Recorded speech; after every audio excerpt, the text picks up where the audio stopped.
அன்பின் பிதாவே, இந்த காலை வேளைக்காக உமக்கு நன்றி செலுத்துகிறோம். ஆண்டவரே, உம்மை நோக்கி பார்க்கக்கூடிய இந்த நல்ல தருணத்தை எங்களுக்கு ஏற்படுத்தி கொடுத்த தயவுக்காக உம்மை துதிக்கிறோம் ஆண்டவரே. உம்மை ஸ்தோத்திரிக்கிறோம் ஆண்டவரே. கர்த்தரை எக்காலத்திலும் நம்புங்கள், உங்கள் இருதயத்தை அவர் சமூகத்தில் ஊற்றி விடுங்கள் என்று சொல்லப்பட்டபடி எல்லா சூழ்நிலையிலும் உம்மையே நம்பி இருக்க கர்த்தர் எங்களுக்கு கிருபை தாங்க. எங்களுக்கு அடைக்கலமும் பலனும் ஆபத்து காலத்துல அனுகூலமான துணையும் நீர்தான் ஆண்டவரே. உம்முடைய வல்லமையான கரத்துல எங்களை ஒப்பு கொடுக்கிறோம். இந்த நாளின் வேத தியானத்தை எங்களுக்கு ஆசீர்வதித்து தாங்க. நீங்க எங்க கூட பேசுங்க. நேசிக்கிற இயேசு கிறிஸ்துவின் இனிய நாமத்தில் கேட்கிறோம் பிதாவே, ஆமேன். எபிரேயர் 11வது அதிகாரம் 7வது வசனம். விசுவாசத்தினாலே நோவா தற்காலத்திலே காணாதவைகளை குறித்து தேவ எச்சரிப்பு பெற்று. இதுக்கு முன்னாடி நம்ம 2 பேரோட வாழ்க்கையை குறித்து தியானித்தோம். ஆபேலு, ஏனோக்கு. இவங்க 2 பேரும் விசுவாசத்துல தேவனுக்கு பிரியமானவர்களா பிரியமானதை செய்து நல்ல சாட்சிகளை பெற்றிருந்தாங்க அப்படின்னு தியானித்தோம். இன்னைக்கு நம்ம பார்க்க போறது நோவா. நோவா இதுக்கு முன்னாடி பார்த்திராத மழையை குறித்து தேவ எச்சரிக்கை பெற்று. ஆதியாகமம் 7வது அதிகாரம் 4வது வசனம். அதுக்கு முன்னாடி மழையே பெய்ததில்லை, அவங்களுக்கு அதை பத்தி தெரியவே தெரியாது. ஆனா ஆண்டவர் நோவாவோட பேசுறாரு. 7வது அதிகாரம் 4வது வசனம். இன்னும் 7 நாள் சென்ற பின்பு 40 நாள் இரவும் பகலும் பூமியின் மேல் மழையை வர்ஷிக்க பண்ணி, நான் உண்டாக்கின ஜீவ ஜந்துக்கள் அனைத்தையும் பூமியின் மேல் இராதபடிக்கு நிக்கிரதம் பண்ணுவேன். இதான் தேவ எச்சரிப்பு. அதை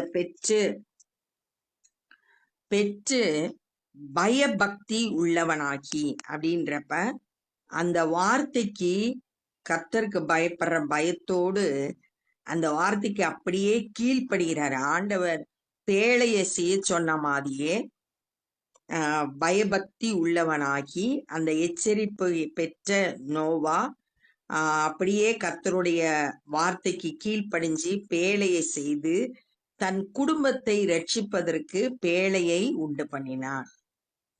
குடும்பம் காப்பாற்றப்படணும், இந்த அழிவுல இருந்து தப்பிக்கணும்னா ஆண்டவருடைய வார்த்தைக்கு கீழ்ப்படியணும் அப்படின்னு சொல்லிட்டு கீழ்ப்படிந்து அந்த பேழைய உண்டாக்குனார். அதனால் அவன் உலகம் ஆக்கினைக்குள்ளானதென்று தீர்த்து, உலகத்தை தண்டனைக்குரியதா தீர்த்து விசுவாசத்தினால் உண்டாகும்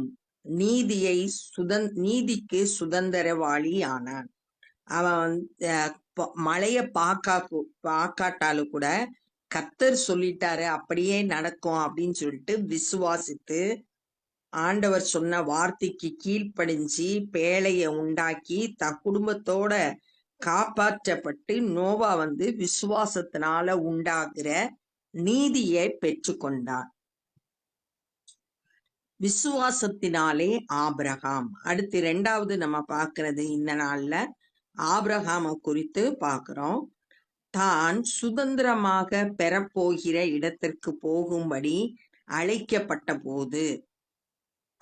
இது ஆதியாகமம் 12வது அதிகாரம்.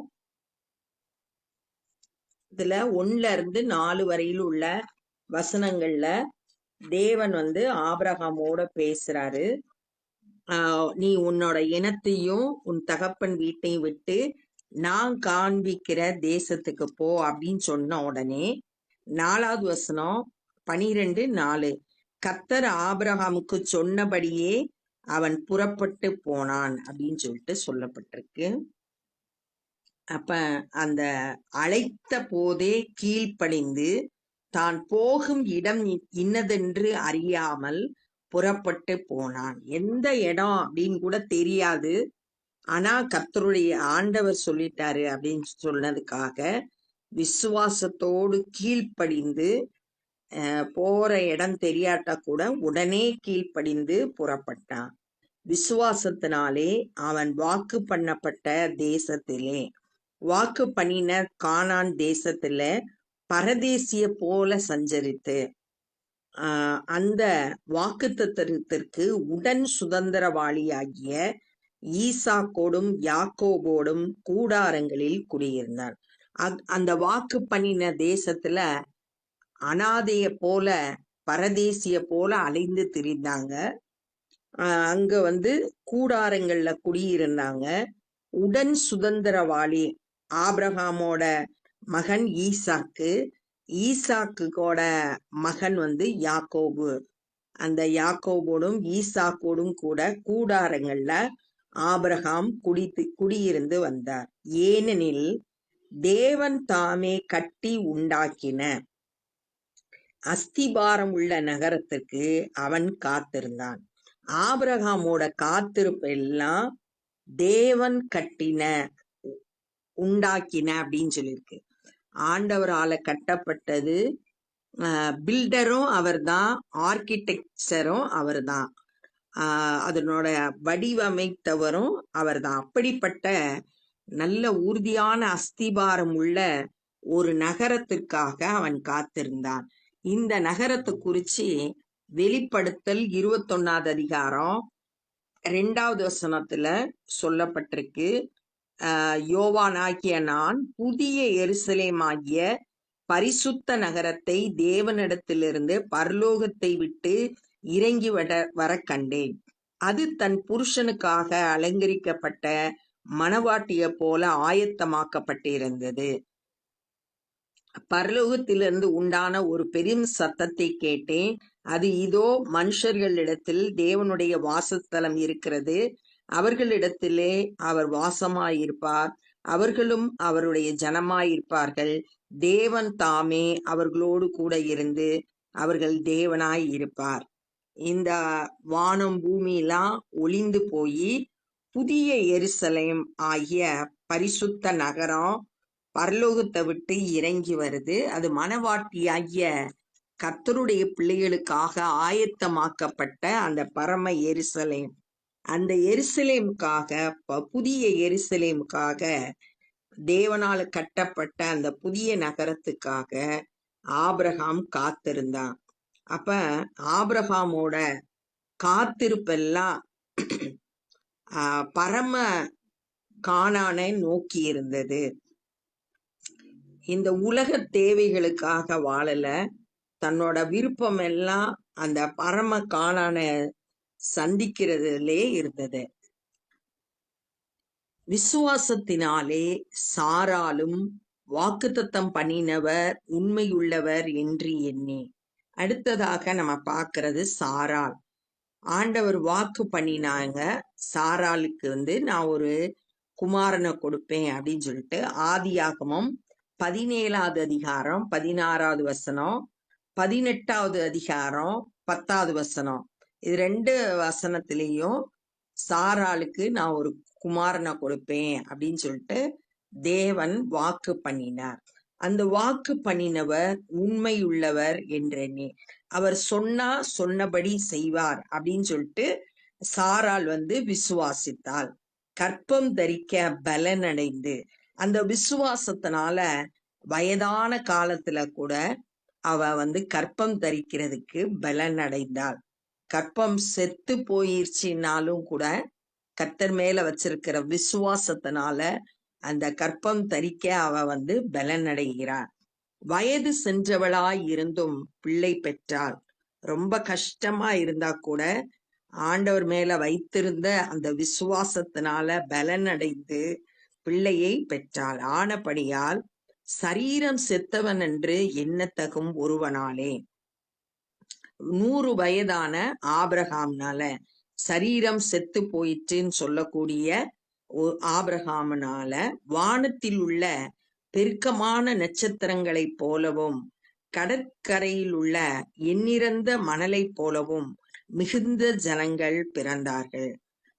தேவன் அவருக்கு ஆபிரகாமோட பேசும்போது வானத்து நட்சத்திரங்களைப் போல கடற்கரை மணலை போல உன்னை பெருக பண்ணுவேன்னு சொன்னாரு. அது மாதிரி ஆபிரகாமுக்கு மிகுந்த ஜனங்கள் பிறந்தார்கள். இவர்கள் எல்லாரும் வாக்குத்தத்தம் பண்ணப்பட்டவைகளை அடையாமல் தூரத்திலே அவைகளை கண்டு, வாக்கு பண்ணின அந்த கானான் தேசத்தை போய் அடையாமல் அதை கண்டு நம்பி அணைத்து கொண்டு, நம்ம ஒரு நாள் அந்த வாக்கு பண்ணின தேசத்தை சுதந்திரித்து கொள்ளுவோம் அப்படின்னு நம்பி அணைத்து கொண்டு பூமியின் மேல் தங்களை அந்நியரும் பரதேசிகளும் என்று அறிக்கையிட்டு விசுவாசத்தோடு மரித்தார்கள். இந்த பூமியில அவங்க வாழ்ந்த வாழ்க்கை அந்நியரை போல பரதேசிய போல வாழ்ந்து அறிக்கையிட்டு அவங்களோட எதிர்பார்ப்பெல்லாம் அந்த பரம வாழ்க்கையை குறித்தே நோக்கம் உள்ளவர்களா இருந்தாங்க. விசுவாசத்தோடு மரித்தார்கள். கட்டாய ஒரு நாள் கர்த்தர் வாக்கு பண்ணின தேசத்தை சென்றடைவோம் அப்படின்ற விசுவாசத்தோடு மரித்தார்கள். இப்படி அறிக்கையிடுகிறவர்கள் சுய தேசத்தை நாடி போகிறோம் என்று தெரியப்படுத்துகிறார்கள். தாங்கள் விட்டு வந்த தேசத்தை நினைத்தார்களானால் அதற்கு திரும்பி போகிறதற்கு அவர்களுக்கு சமயம் கிடைத்திருக்குமே. அவங்களோட நாட்டம் எல்லாம் அந்த பரம தேசம்தான், அதுதான் அவங்களோட நோக்கமா இருந்ததுனால விட்டு வந்த தேசத்தை திரும்பி பார்க்காம அவங்க ஆண்டவர் சொன்ன வார்த்தைக்கு கீழ்ப்படிஞ்சு அதையே நோக்கமா இருந்து அவங்க வாழ்ந்து வந்தாங்க. திரும்பி போகல. அதை அல்ல, அதிலும் மேன்மையான பரம தேசத்தையே விரும்பினார்கள். வாக்கு பண்ணின பரம தேசத்தையே, மேன்மையானதான அந்த பரம தேசத்தையே விரும்பினார்கள். இந்த பூமி நமக்கு சொந்தம் கிடையாது. நமக்கு பரம தேசத்தையே நம்ம விரும்புகிறவர்களா இருக்கணும், இவங்களை போல. ஆகியால் தேவன் அவர்களுடைய தேவன் எனப்பட வெட்கப்படுகிறது இல்லை. தேவன் நான் இவங்களோட தேவன் சொல்றதுக்கு வெட்கப்பட மாட்டார். ஏன்னா அவங்க இந்த பூமிக்குரியவைகள் அல்ல, மேலானவைகளை நாடி தேடுகிறவர்களா இருந்தாங்க. அந்த பரம வாழ்க்கையை நோக்கம் உள்ளவர்களா வாழ்ந்து வந்தாங்க. அதனால அவங்களோட தேவன் சொல்றதுக்கு வெட்கப்படல. அவர்களுக்கு ஒரு நகரத்தை ஆயத்தம் பண்ணினாரே. இப்ப நம்ம வெளிப்படுத்தல் 21:2 பார்த்தோம், பரம எருசலேமை தேவன் ஆயத்தம் பண்ணினார் அப்படின்னு சொல்லிட்டு. யோவான் 14:2 நான் உங்களுக்கு ஒரு ஸ்தலத்தை ஆயத்தம் பண்ணுகிறேன் அப்படின்னு சொல்லிட்டு வாக்கு பண்ணியிருக்கிறத நம்ம அங்க பார்க்கலாம். ஆயத்தம் பண்ணிட்டு உங்களையும் என்னோடு கூட சேர்த்து கூட்டி செல்றேன் அப்படின்னு சொல்லிட்டு வாக்கு பண்ணினத நம்ம வாசிக்கிறோம்.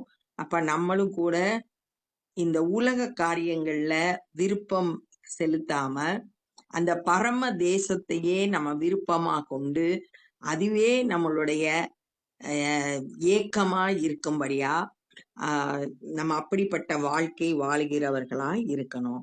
இந்த நாள்ல நம்ம என்ன கற்றுக்கொண்டோம் அப்படின்னா, நோவாவோட வாழ்க்கையில விசுவாசத்தினால தேவ எச்சரிக்கையை பெற்று இதுவரைக்கும் பார்த்திராத மழைய குறிச்சு எச்சரிக்கை பெற்றாலும் அதை அப்படியே நம்பி பேழையை உண்டு பண்ணி தானும் தன் குடும்பமும் ரட்சிக்கப்பட்டத நம்ம சொல்லப்பட்டிருக்கு.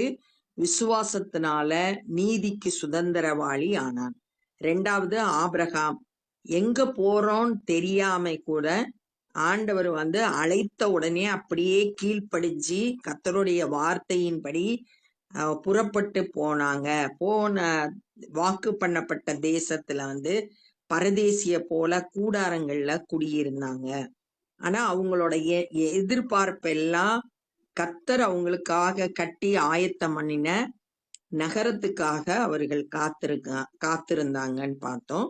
சாரால் வயதான காலத்துல கூட வாக்கு பண்ணின தேவன் உண்மையுள்ளவர் அப்படின்னு விசுவாசித்து அந்த விசுவாசத்தின் மூலம் ஒரு பலனை பெற்றுக்கொண்டு வயதான காலத்துல ஒரு பிள்ளைய பெற்றெடுத்தாள் அப்படின்றத பார்த்தோம். ஆபிரகாமை கொண்டு வானத்தின் நட்சத்திரத்தை போல கடற்கரை மணலை போல சந்ததியை பெருக பண்ணினார் அப்படின்றத தியானிச்சோம்.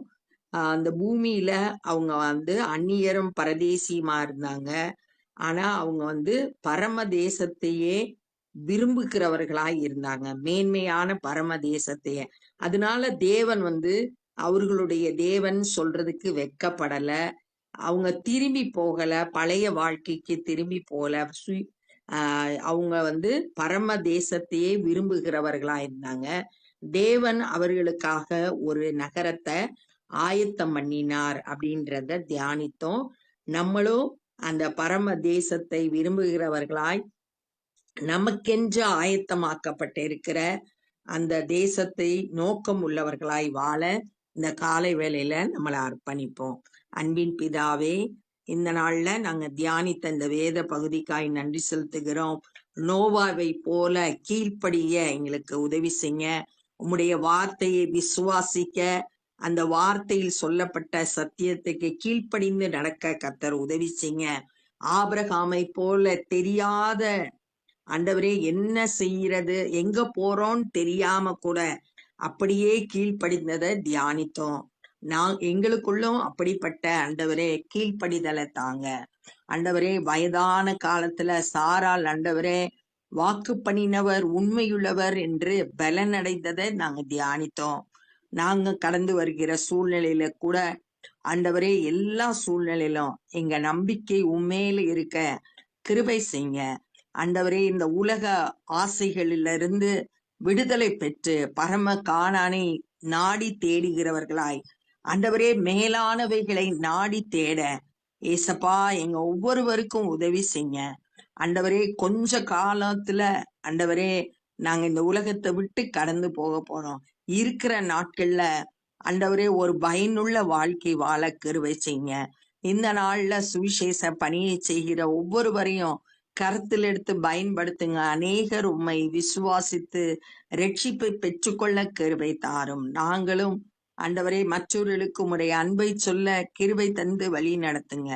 எல்லா துதி கன மகிமையும் உமக்கே செலுத்துகிறோம். நேசிக்கிற இயேசு கிறிஸ்துவின் இனிய நாமத்தில் கேட்கிறோம் பிதாவே, ஆமே. என் ஆத்துமாவே கர்த்தரை ஸ்தோத்திரி, என் முழு உள்ளமே பரிசுத்த நாமத்தை ஸ்தோத்திரி. என் ஆத்துமாவே கர்த்தரை ஸ்தோத்திரி, கர்த்தர் செய்த சகல உபகாரங்களை மறவாதே. ஆமே. God bless you.